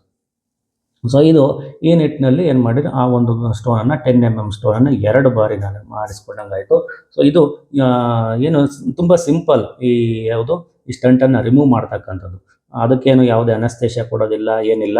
ಬಟ್ ನೇರವಾಗಿ ಹಾಗೆ ಆಪ್ರೇಷನ್ ಥಿಯೇಟ್ರ್ ಒಳಗೆ ಕರ್ಕೊಂಡು ಹೋಗ್ತಾರೆ, ಬಾಟ್ಲು ಹಾಕಿರ್ತಾರೆ. ಬಟ್ ಯಾವುದೇ ಒಂದು ಇಂಜೆಕ್ಷನ್ ಕೊಡ್ತಾರೆ, 1-2 ಮಾತ್ರೆ ಕೊಡ್ತಾರೆ, ಬಿಟ್ಟರೆ ಬೇರೆ ಇನ್ನೇನು ಕೊಡೋದಿಲ್ಲ. ಒಂದು ಸಾರಿ ಅಷ್ಟೇ ಮೈನ್ ಆಪ್ರೇಷನ್ ಏನಿತ್ತಲ್ಲ, ಔಟ್ರಾಸ್ಕೋಪಿ ಅಂತ, ಅದು ಆ ಸಂದರ್ಭದಲ್ಲಿ ಮಾತ್ರ ಅನಸ್ತೇಷಿಯಾ ಕೊಡ್ತಕ್ಕಂಥದ್ದು. ಈ ಸಂದರ್ಭದಲ್ಲಿ ಏನು ಕೊಡೋದಿಲ್ಲ. ನಾರ್ಮಲ್ ಆಗಿ ಏನು ಮಾಡ್ತಾರೆ, ಸ್ಟಂಟನ್ನು ರಿಮೂವ್ ಮಾಡ್ತಾರೆ ಯೂರಿನ್ ಮಾಡೋದ್ರ ಮುಖಾಂತರವಾಗಿ. ಸೊ ಇದು ಒಂದು 10 mm ಕಲ್ಲನ್ನು ರಿಮೂವ್ ಮಾಡೋದಕ್ಕೆ ನಾನು ಪಟ್ಟಂತಹ ಪಾಡು ಸೊ ಇದಕ್ಕೆ ಖರ್ಚಾಗಿದ್ದಂತೆ ಸುಮಾರು ಅದಲ್ಲ. ಸೊ ಈ ನಾವು ಕರೆಕ್ಟಾಗಿ ನಮ್ಮ ಲೈಫ್ ಸ್ಟೈಲನ್ನು ಮುಂದುವರಿಸ್ಕೊಂಡು ಹೋದರೆ, ಕರೆಕ್ಟಾಗಿ ಲೈಫ್ ಸ್ಟೈಲನ್ನು ಮಾಡ್ಕೊಂಡು ಹೋದರೆ, ಚೆನ್ನಾಗಿ ನೀರು ಕುಡ್ಕೊಂಡು ಊಟವನ್ನು ಚೆನ್ನಾಗಿ ಮೇಂಟೈನ್ ಮಾಡ್ಕೊಂಡು ಜಂಕ್ ಫುಡ್ಗಳನ್ನು ಬಿಟ್ಕೊಂಡು ಎಳನೀರು, ನೀರು, ಹಣ್ಣು ಇವನ್ನೆಲ್ಲವನ್ನು ತಗೊಂಡು ಹೋಗ್ತಾ ಇದ್ದರೆ ನಮ್ಗೆ ಈ ಥರದ್ದು ಯಾವುದೇ ಸಮಸ್ಯೆ ಬರೋದಿಲ್ಲ. ನಾವು ಯಾವಾಗ ಅವನ್ನೆಲ್ಲ ಕಡಿಮೆ ಮಾಡ್ತೇವೋ ನಮ್ಮ life style, work schedule, busy, ಈ ಥರದಲ್ಲಿ ನಾವು ಎಲ್ಲ ಸಮಸ್ಯೆಗಳನ್ನು ಅನುಭವಿಸ್ಬೇಕಾಗುತ್ತೆ. ನಾವು ದುಡಿದಿದ್ದೆಲ್ಲ ನಾವು ಹಾಸ್ಪಿಟಲ್ಗಳಿಗೆ ಇಡಬೇಕಾಗುತ್ತೆ. ಸೊ ಅದರಿಂದ ಸ್ವಲ್ಪ ಜಾಗರೂಕತೆಯಾಗಿರಿ. ಸೊ ಇದಕ್ಕೆ ಎಷ್ಟು ಖರ್ಚಾಯಿತು ಬನ್ನಿ ಹೇಳ್ತೀನಿ ನೋಡೋಣ. ನೋಡಿ, ಕೊನೆಯದಾಗಿ ಉಳ್ಕೊಂಡಂಥ ಸ್ಟೋನನ್ನು ತೆಗೆದು ಸ್ಟಂಟನ್ನು ತೆಗೆದು ಕೊಟ್ಟಿದ್ದಾರೆ. ನೋಡಿ, ಅದೇ ಸ್ಟಂಟನ್ನು ಅದರಲ್ಲಿರ್ತಕ್ಕಂಥ ವೈರ್ ಥರ ಕಾಣ್ತದೆ, ಅದೇ ಸ್ಟಂಟು ಅಂತ ಕರೀತಾರೆ. ಅದನ್ನು ಹಾಕಿದ್ದು ಇದಕ್ಕೆ 3000. ಆ ಸ್ಟೋನ್ ತೆಗೆಯೋದಕ್ಕೆ ಸೊ ಇದಕ್ಕೆ ಬೇರೆ ಚಾರ್ಜ್ ಮಾಡಿದ್ದು. ನೋಡಿ, ಹೀಗೆ ಆ ಸ್ಟಂಟನ್ನು ತೆಗೆದು ಕಲ್ಲನ್ನು ತೆಗೆದು ಕೊನೆಯದಾಗಿ ನನಗೆ ಆಚೆ ಕೊಟ್ಟಿದ್ದಂಥದ್ದು. ನೋಡಿ, ಇದನ್ನು ಹಾಕಿದ್ದವರೇ, ತೆಗಿಯೋದಕ್ಕೆ ಬೇರೆ ಚಾರ್ಜ್ ಮಾಡಿರು, ಹಾಕೋದಕ್ಕೆ ಬೇರೆ ಚಾರ್ಜ್ ಮಾಡಿರು. ನೋಡಿ, ಈ ರೀತಿಯಾಗಿ ಹೆಜ್ಜೆಗೂ ದುಡ್ಡು ಆಸ್ಪತ್ರೆಗಳಲ್ಲಿ. ಸೊ ಅದಕ್ಕೆ ಮೊದಲೇ ನೀವು ಎಚ್ಚರಿಕೆಯಿಂದ ಇರಿ. ಕೊನೆಯದಾಗಿ ಇನ್ನೊಂದ್ಸಲಿ ಸ್ಕ್ಯಾನ್ ಮಾಡಿ ನೋಡ್ರಿ, ಯಾವುದೇ ತೊಂದರೆ ಇಲ್ಲ, ಎಲ್ಲ ರಿಮೂವ್ ಆಗಿದೆ. 10 ml ಕಲ್ಲನ್ನು 2 ಬಾರಿ ತೆಗೆದು ನನಗೆ ಈ ರೀತಿ ಇರತಕ್ಕಂಥ ಚಾರ್ಜನ್ನು ಮಾಡಿರಿ. ಇದ್ರ ಸವಾಸನೆ ಬೇಡ ಅಂದ್ಕೊಂಡು ನಾನು ಇರ್ತಕ್ಕಂಥ ಕಲ್ಲುಗಳನ್ನು ಬೇರೆ ರೀತಿಯಾಗಿ ನಾನು ರಿಮೂವ್ ಮಾಡ್ಕೊಳ್ತಾ ಇದ್ದೀನಿ. ಸೊ ಅದು ಯಾವ ಬಗೆಯಲ್ಲಿ ಆಗಿರ್ತಕ್ಕಂಥದ್ದು, ಸೊ ಅದು ಯಾವುದೇ ಆಪರೇಷನ್ ಇಲ್ದಂಗೆ ಇರುವಂತಹ ಕಲ್ಲುಗಳನ್ನು ರಿಮೂವ್ ಮಾಡ್ಕೊತಾ ಇರೋದು. ಸೊ ಅದನ್ನು ನಾನು ಮುಂದಿನ ವಿಡಿಯೋಗಳಲ್ಲಿ ತಿಳಿಸ್ತಾ ಇದ್ದೀನಿ. ಹಾಗಾದರೆ ಈ ಒಂದು ಸ್ಟೋನನ್ನು ತೆಗೆಯೋದಕ್ಕೆ ಎಷ್ಟು ಖರ್ಚಾಯಿತು ನನಗೆ? ತುಂಬ ಹೊಡೆತ ಬಿತ್ತು. ನಾನು ಇಷ್ಟೊಂದು ಎಕ್ಸ್ಪೆಕ್ಟೇ ಮಾಡಿರಲಿಲ್ಲ. ಅವ್ರು ಹೇಳಿದ್ದೆ ಒಂದು, ಅದು ಆಗಿದ್ದೆ ಒಂದು. ಆ ರೀತಿಯಾಗಿ ಇದ್ರ ಸವಾಸನೆ ಸಾಕು ಅಂತ ಈಗ ಬೇರೆ ಒಂದು ಟ್ರೀಟ್ಮೆಂಟಿಗೆ ನಾನು ಹೋಗಿರ್ತಕ್ಕಂಥದ್ದು. ನೋಡೋಣ ಬನ್ನಿ ಎಷ್ಟು ಖರ್ಚಾಗಿದೆ ಇದಕ್ಕೆ ಅಂತ ಹೇಳ್ತೀನಿ ಕಂಪ್ಲೀಟಾಗಿ. ಡಾಕ್ಟರ್ಗಳು ಪ್ರಾರಂಭದಲ್ಲಿ ಹೇಳ್ತಾರೆ, ನೋಡಪ್ಪ 30,000 ಖರ್ಚಾಗ್ಬೋದು ಈ ಆಪ್ರೇಷನ್ಗೆ, ಕಲ್ಲು ತೆಗೆದು ರಿಮೂವ್ ಮಾಡ್ಕೊಡ್ತೀವಿ ಅಂತ. ಬಟ್ ಅವರು ಇನ್ಕ್ಲೂಡಿಂಗ್ ಯಾವುದೇ ಫೀಸ್ಗಳನ್ನು ಹೇಳೋದಿಲ್ಲ. ಒಂದು ಅಲ್ಟ್ರಾಸೌಂಡ್ ಫೀಸ್ ಆಗಲಿ, ಒಂದು ಸ್ಟೆಂಟ್ ಹಾಕೋದಾಗಲಿ, ಬ್ಲಡ್ ಟೆಸ್ಟಿಂಗ್ ಆಗಲಿ, ಮೆಡಿಸಿನ್ ಆಗಲಿ, ಇಂಜೆಕ್ಷನ್ ಆಗಲಿ, ಯಾವುದೂ ಹೇಳೋದಿಲ್ಲ. ಅವನ್ನೆಲ್ಲವನ್ನು ಅಡಿಷನಲ್ ಆಗಿ ಫೀಸ್ ಮಾಡ್ಕೊತಾರೆ. ಸೊ ಅದರಿಂದ ಅವ್ರು ಹೇಳಿದ್ದಂಥದ್ದು 35,000, ನನಗೆ ಆಗಿದ್ದು 70,000. ಜೊತೆಗೆ ನನಗೆ ಲಿಥೋಟ್ರಿಪ್ಸಿ ಬೇರೆ ಮಾಡಿರೋ, ಅದೊಂದು ಹೊಡೆತ ಬಿದ್ದುಬಿಡ್ತು. ಸೊ ಅದರಿಂದ ಇದ್ರ ಸವಾಸನೆ ಬೇಡ ಅಂತ ಇವತ್ತು ಬೇರೆ ಟ್ರೀಟ್ಮೆಂಟನ್ನು ನಾನು ತೊಗೊಳ್ತಾ ಇರ್ತಕ್ಕಂಥದ್ದು. ಕಂಪ್ಲೀಟ್ ಮಾಹಿತಿ ನೋಡಿ, ಈ ರೀತಿಯಾಗಿ ಅವ್ರು ಫೀಸ್ ಮಾಡಿದ್ದು ನನಗೆ. ಯಾವುದೇ ಹಾಸ್ಪಿಟಲ್ ಆಗಲಿ, ಸೊ ಅವರು ಈ ಟ್ರಿಕ್ಸನ್ನೇ ಯೂಸ್ ಮಾಡೋದು. ಮೊದಲು ನಿಮ್ಗೆ ಯಾವುದೇ ಡೀಟೇಲ್ಸನ್ನು ಹೇಳೋದಿಲ್ಲ. ನೋಡಪ್ಪ ಇಷ್ಟಾಗುತ್ತೆ, ಒಂದು 30,000ನೋ 40,000ನೋ ಅಥವಾ 20,000ನೋ, ಈ ರೀತಿಯಾಗಿ ಒಂದು ಒಂದು ಒಂದು ಬಲ್ಕ್ ಅಮೌಂಟನ್ನು ಹೇಳ್ತಾರೆ. ನಾವು ಒಂದು 20,000 ಅಲ್ವಾ 30,000 ಅಲ್ವಾ ಆಗ್ಬಿಡುತ್ತೆ ಅಲ್ಲದು ಅಂತ ನಾವು ಹೋಗ್ಬಿಡ್ತೀವಿ.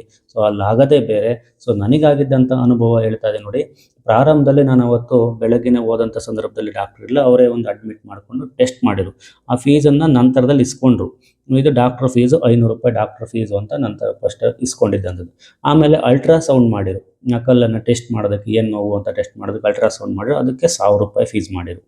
ನಂತರದಲ್ಲಿ ಡಾಕ್ಟ್ರ್ ಬಂದು ನನಗೆಲ್ಲ ಸಜೆಸ್ಟ್ ಮಾಡಿರು, ನೋಡಪ್ಪ ಇಂಥ ಆಪ್ರೇಷನ್ ಇದಾವೆ, ಯಾವ್ದು ಮಾಡಿಸ್ಕೊಂತೀನಿ ನೀನು ಅಂದಾಗ ನಾನು ಯಾವುದು ಯೂಟ್ರೋಸ್ಕೋಪಿ ಸೆಲೆಕ್ಟ್ ಮಾಡಿದೆ. ಅದಕ್ಕೆ ಅವ್ರು ಹೇಳಿರು ಒಂದು 35,000 ಖರ್ಚಾಗ್ಬೋದಪ್ಪ ನಿಂದು ಅಂತ. ನಾನು 35,000 ಅಲ್ವಾ, ಎಲ್ಲದು ಇದ್ರಾಗೆ ಆಗೋಗ್ಬಿಡುತ್ತೆ. ಸೊ ನೋವು ಬೇರೆ ಜಾಸ್ತಿ ಇದೆ, ಸೊ ಮುಂದುವರಿಯೋದಕ್ಕಾಗೋದಿಲ್ಲ ನನಗೆ. ಲಿಥೋಟ್ರಿಪ್ಸಿ ಬಂದು ಓನ್ಲಿ ನಮ್ಮಲ್ಲಿ ದೊರೆಯತಕ್ಕ ಶುಕ್ರವಾರ ಅಷ್ಟೇ. ಪ್ರತಿ ವಾರ ಒಂದು ದಿನ ನಡೆಯುತ್ತೆ. ಅದು ಇನ್ನೊಂದು ವಾರ ಕಾಯಬೇಕಾಗುತ್ತೆ. ನನಗೆ ಕಾಯುವಂಥ ಪೇಷನ್ಸ್ ಇಲ್ಲ, ತುಂಬ ನೋವು ಇತ್ತು. ಸೊ ಅದರಿಂದ ನಾನು ಇದಕ್ಕೆ ಒಪ್ಕೊಂಡ್ರೆ. ಅದನ್ನು 35,000 ಅಂದ್ಕೊಂಡೆ, ಬಟ್ ಅದಾಗಿದ್ದೇ ಬೇರೆ. ಸೊ ಆಗದಂಥ ಸಂದರ್ಭದಲ್ಲಿ ಆಪ್ರೇಷನ್ಗೆ ಶುರು ಮಾಡಿರು, ಅನೆಸ್ಥೇಷಿಯಾ ಕೊಟ್ಟರು, ಅದಕ್ಕೆ ಬೇರೆ ಚಾರ್ಜ್ಗಳನ್ನು ಮಾಡಿರು. ಇನ್ನು ಮಧ್ಯದಲ್ಲಿ ಒಂದು ಸ್ಟಂಟ್ ಅಂತ ಬಂತು, ಹಾಕುವಂಥ ಸಂದರ್ಭ ಬಂತು. ಸ್ಟಂಟಿಗೆ ಬೇರೆ ಚಾರ್ಜ್ ಮಾಡಿರು. ಒಂದು ಸ್ಟಂಟನ್ನು ಹಾಕೋದಕ್ಕೆ ₹3,000 ಚಾರ್ಜ್ ಮಾಡಿರು. ಇನ್ನು ನನಗೇನಾನ ಇಂಜೆಕ್ಷನ್ ಕೊಟ್ಟರು, ಬಾಟಲ್ ಹಾಕಿರು, ಇಂಜೆಕ್ಷನ್ ಕೊಟ್ಟಿದ್ದಂಥದ್ದು, ಇನ್ನೊಂದು ಟ್ಯಾಬ್ಲೆಟ್ ಕೊಟ್ಟಿದ್ದು, ಒಂದು ಬ್ಯಾಂಡೇಜ್ ಕೊಟ್ಟಿದ್ದು, ಒಂದು ಏನಾನ ಒಂದು ಬೇರೆ ಬೇರೆ ಏನಾನ ಐಟಮ್ಗಳನ್ನೆಲ್ಲ ಕೊಟ್ಟರೆ ಅದಕ್ಕೆಲ್ಲದು ಬೇರೆ ಬಿಲ್. ಅದೆಲ್ಲದು ಒಂದು ₹3,000 ಅದು ಹೆಚ್ಚು ಕಡಿಮೆ ಅದಾಗಿದ್ದಂಥದ್ದು. ಇನ್ನು ಬ್ಲಡ್ ಟೆಸ್ಟು ಕಂಪ್ಲೀಟಾಗಿ ಒಂದು ಬ್ಲಡ್ ಟೆಸ್ಟ್ ಏನೈತೆ, ಆ ಬ್ಲಡ್ ಟೆಸ್ಟ್ ಒಂದು HIV ಇಂದ ಹಿಡಿದು ಒಂದು ಎ ಗ್ರೂಪು, ಯಾವ ಗ್ರೂಪು ಅಂತ ಹಿಡಿದು ಎಲ್ಲದು ಕಂಪ್ಲೀಟ್ ಆಗಿರ್ತಕ್ಕಂಥ ಒಂದು ಬ್ಲಡ್ ಟೆಸ್ಟ್ ಮಾಡಿದ್ರು. ಅದಕ್ಕೆ ₹2,000 ಬಿಲ್ ಮಾಡಿದ್ದಂಥದ್ದು. ಈ ಬ್ಲಡ್ ಟೆಸ್ಟು, ಆಪ್ರೇಷನ್ನು ಅದೆಲ್ಲ ಆಯಿತು. ಅದೇ ಒಂದು 50,000 ಬಡ್ಡಿಗೆ ಬಂತು. ಜೊತೆಗೆ ಅದಾದಮೇಲೆ ಕೆಲವು ದಿನಗಳಾದಮೇಲೆ ಲಿಥೋಟ್ರಿಪ್ಸಿ ಅಂತ ಒಂದು ಸರ್ಜರಿಯನ್ನು ನನಗೆ ಸಜೆಸ್ಟ್ ಮಾಡಿರು. ಅದಕ್ಕೆ ಸಪ್ರೇಟ್ 14,000 ಬಿಲ್ ಮಾಡಿರು. ಸೊ ಇದು ಸಪ್ರೇಟ್ ಇದು. ಸೊ ಅದಾದಮೇಲೆ ಕೊನೆಯದಾಗಿ ಅವರೇ ಹಾಕಿದ ಸ್ಟಂಟಿಗೆ ನನಗೆ ಮತ್ತೆ ಅದನ್ನು ರಿಮೂವ್ ಮಾಡೋದಕ್ಕೆ ಅಂತ ₹5,000 ಬಿಲ್ ಮಾಡಿರು ಕೊನೆಯದಾಗಿ. ಸೊ ಕೊನೆಯದಾಗಿ ಒಂದು 10 mm ಅಂತಕ್ಕಂಥ ಒಂದು ಸ್ಟೋನನ್ನು ನನಗೆ ರಿಮೂವ್ ಮಾಡಿಕೊಡೋದಕ್ಕೆ ಅಂದಾಜು ಮೊತ್ತ ನೋಡಿ, ಒಂದು ಟೋಟಲ್ ಮೊತ್ತ ಇಲ್ಲೇ ಇದನ್ನೆಲ್ಲವನ್ನು ಸೇರಿಸಿದ್ರೆ ಸುಮಾರು ನನಗೆ ₹63,500 ಬರ್ತಾ ಇದೆ. ಟೋಟಲ್ ಒಂದು 70,000 ರೂಪಾಯಿ ಬರ್ಡಿಗೆ ಬಂದಿರ್ಬೋದು. ಸೊ ನಮ್ಮ ಮನೆಯವ್ರು ಬಂದಿದ್ದು, ಅದು ಖರ್ಚಾಗಿದ್ದು, ಅಲ್ಲಿ ಊಟ ತಿಂಡಿ, ಹೋಗಿ ಬರೋದಕ್ಕೆ ಕಾರಿನ ಪೆಟ್ರೋಲು ಖರ್ಚು, ಇದೆಲ್ಲ ಸೇರಿ ಅಲ್ಲಿ ಕೊಟ್ಟಿದ್ದಂಥದ್ದು ನರ್ಸ್ಗಳಿಗೆ, ಸ್ಟಾಫ್ ನರ್ಸ್ಗಳಿಗೆ, ಬ್ರದರ್ಸ್ಗೆಲ್ಲ ಕೊಟ್ಟಿದ್ದ ಖರ್ಚು, ಅದೆಲ್ಲದು ಸೇರಿ ಒಂದು 70,000 ಬಡ್ಡಿಗೆ ಬಂತು ಒಂದು ಕಲ್ಲನ್ನು ರಿಮೂವ್ ಮಾಡ್ಕೊಳೋದಕ್ಕೆ. ನನ್ನ ಕಿಡ್ನಿನಲ್ಲಿ, ಇನ್ನು ರೈಟ್ ಕಿಡ್ನಿನಲ್ಲಿ ಸುಮಾರು ಕಲ್ಲುಗಳಿದ್ದಾವೆ, ಲೆಫ್ಟ್ ಕಿಡ್ನಿಯಲ್ಲಿ ಸುಮಾರು ಕಲ್ಲುಗಳು. ಒಂದು ಕಲ್ಲಿಗೆ ನಾನು 70,000 ರೂಪಾಯಿ ಖರ್ಚು ಮಾಡಿದರೆ, ಇನ್ನೂ ಅಷ್ಟು ಒಂದು ರೈಟ್ ಕಿಡ್ನಿಯಲ್ಲಿ ಒಂದೆರಡು ಇದ್ದಾವೆ, ಲೆಫ್ಟ್ ಕಿಡ್ನಿಯಲ್ಲಿ ಒಂದೆರಡು ಇದ್ದಾವೆ, 4 ಕಲ್ಲಿಗೆ ಎಷ್ಟು ಖರ್ಚು ಮಾಡಬೇಕು ನಾನು? ಸೊ ಅದಕ್ಕೆ ಇದರ ಸವಾಸನೆ ಬೇಡ ಅಂತ ಇವತ್ತು ಬೇರೆ ಟ್ರೀಟ್ಮೆಂಟನ್ನು ನಾನು ತೊಗೊತಾ ಇದ್ದೀನಿ. ಸೊ ಇದು ಫಾರಿನ್ ಮೆಡಿಸನ್, ಏನು ಅಮೇರಿಕನ್ ಮೆಡಿಸನ್ ಅಂತೀವಲ್ಲ, ಆಪ್ರೇಷನ್ಗೆ ಸಂಬಂಧಪಟ್ಟಂಥದ್ದಲ್ಲ. ಸೊ ನಾನು ಯಾವ ರೀತಿ ಇರ್ತಕ್ಕಂಥ ಒಂದು ಬೇರೆ ಮೆಡಿಸನ್ ತೊಗೊತಾ ಇದ್ದೀನಿ, ಅದು ಕ್ಯೂರ್ ಆಗಿದೆ. ಈಗ ನನ್ನ ರೈಟ್ ಕಿಡ್ನಿ ಮತ್ತು ಲೆಫ್ಟ್ ಕಿಡ್ನಿನಲ್ಲಿ ಕೇವಲ 4-5 ಇದ್ದಂಥವು ಒಂದೊಂದು ಸ್ಟೋನಿಗೆ ಬಂದಿರತಕ್ಕಂಥದ್ದು, ಇದು ಅಕ್ಷರಶಃ ನಿಜ ಇದೆ. ಸೊ ನಾನು ಆ ಟ್ರೀಟ್ಮೆಂಟನ್ನು ತೊಗೊತಾ ಇರ್ತಕ್ಕಂಥದ್ದು ಈ ಲೆವೆಲಿಗೆ ಬಂದಿದೆ ಅಂದರೆ, ಒಂದೊಂದು ಸ್ಟೋನಿಗೆ ಬಂದಿದ್ದೀನಿ, ಯಾವುದೇ ಆಪ್ರೇಷನ್ ಇಲ್ಲ, ಯಾವುದು ಖರ್ಚು ಮಾಡಿಲ್ಲ ದುಡ್ಡುಗಳನ್ನು ಅಷ್ಟೊಂದಾಗಿ. ಮೆಡಿಸನ್ ತೊಗೊಂಡಿದ್ದೀನಿ, ಕೆಲವು ನಾಟಿ ವೈದ್ಯನೋ ಅದೇನು ಅಂತ ಹೇಳ್ತೀನಿ. ಸೊ ಯಾವ ರೀತಿಯಾಗಿ, ಸೊ ಇಷ್ಟೊಂದು ಅಮೌಂಟ್ ಖರ್ಚಾಗಿಲ್ಲ, ಈ 70,000 ಖರ್ಚಾಗಿಲ್ಲ, ಕಡಿಮೆ ಅಮೌಂಟ್ ಆಗಿದೆ. ಹೇಗಾಯಿತು? ಸೊ ಅದನ್ನು ಫಾಲೋ ಮಾಡಿ ನಮಗೂ ಅನುಕೂಲ ಆಗ್ಬೋದಾ? ಈ ಹಾಸ್ಪಿಟಲ್ಗಳ ಒಂದು ಸ್ಥಿತಿ ನಮಗೆ ಬೇಕಾಗಿಲ್ಲ, ಬೇಡ. ಸೊ ತುಂಬ ಸುಲಭವಾಗಿ, ಅಂದರೆ ನಿಧಾನ ಅದು ಆಗ್ತಕ್ಕಂಥದ್ದು, ಬಟ್ ತಗೊಂಡ್ರೆ ಒಳ್ಳೆಯದು. ಮುಂದೆ ಫ್ಯೂಚರಲ್ಲಿ ಇಂಥ ಸಮಸ್ಯೆಗಳಿಗೆ ನಮ್ಗೆ ಎದುರಾಗೋದಿಲ್ಲ, ಯಾವುದೇ ಕಾರಣಕ್ಕೆ ಮತ್ತೆ ಸ್ಟೋನ್ ಫಾರ್ಮೇಷನ್ ಆಗೋದಿಲ್ಲ. ಒಂದು ಬಾರಿ ಆದಮೇಲೆ ಮತ್ತೆ ಆಗ್ತವೆ ಅಂತ ಹೇಳ್ತಾರೆ. ಸೊ ಅದು ಯಾವುದೇ ಕಾರಣಕ್ಕೂ ಆಗೋದಿಲ್ಲ. ಸೊ ಅದಕ್ಕೆ ನಾನು ಅದನ್ನು ಸಜೆಸ್ಟ್ ಮಾಡ್ತೀನಿ ಎಲ್ಲರಿಗೂ. ಯಾವುದೇ ಕಾರಣಕ್ಕೆ ಲಿಥೋಟ್ರಿಪ್ಸಿ ಆಗಲಿ, ಅಲ್ಟ್ರಾಸ್ಕೋಪಿ ಆಗಲಿ, ಯಾರೂ ಸಹ ಹಾಸ್ಪಿಟಲಲ್ಲಿ ಜಾಸ್ತಿ ಮಾಡಿಸೋದಕ್ಕೆ ಹೋಗಬೇಡಿ. ಅನಿವಾರ್ಯ ಆದರೆ ಮಾತ್ರ ಮಾಡಿಸಿ.